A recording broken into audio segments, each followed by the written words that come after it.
I tend to deal with firms which are between, I guess, 20 to 150 employees. So tend to be slightly bigger, and you've actually got a couple of S curves in that process. And there's a couple of things I wanted to say about KPIs before I start detailing the ones that, because number one is a lot of people, you need to measure stuff according to your size.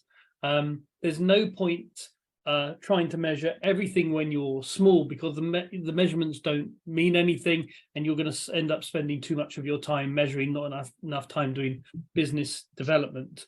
The second thing I'd say is, regardless of your size, it's important to use some form of PSA earlier rather than later. And I'm not just saying, I'm not getting any cash, unfortunately, at all from CMAP. But I'm not just saying that because this is a CMAP thing, but once firms are looking to sell, the requirements on data from about data from your buyer, or even from your bank that's arranging the merger or acquisition, are really, really demanding. And a lot of firms scrap that. They think, oh, I'll leave the professional service automation tool until we've got 30, 40, 50 people. And by then it's a huge project, with a much higher chance of failure to implement it, because you're shifting systems and you're going to get a huge amount of resistance from your employees. And PSAs are generally pretty cheap because you can buy by the license. So try and do that type of stuff earlier rather than later. It'll get you into the good practice. Doesn't mean that you need to use all the metrics, but try and use it because it will save you time and money. And my own studies show that it's correlated to a higher exit value, a higher multiple, and even higher project margins. So that's the second thing to say. The third thing to say on KPIs is you need to distinguish between the input and the output KPIs.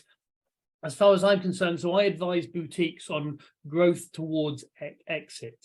And as far as exit is concerned, there's around 12 major metrics that you're looking at, which I won't go into, I won't list them all, but you can imagine revenue, EBITDA, revenue growth, EBITDA growth, employee churn, average client contract longevity, and things like that. And they're the major output ones.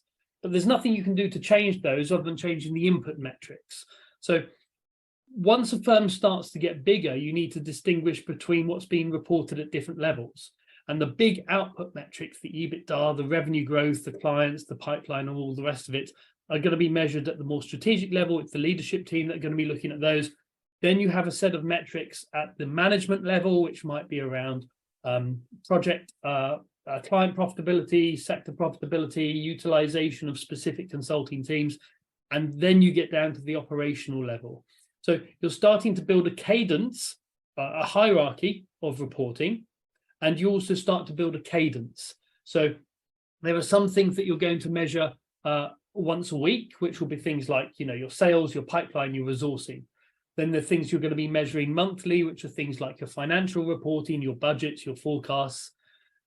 Then there's going to be things that will be quarterly, your marketing reports perhaps, or your profit and loss reforecasting. And then there's a set of things that you do yearly, which are much more strategic around your competitors, the market, new services. So really what you see as firms start to grow beyond 30 up to 100 is you get different levels of reporting.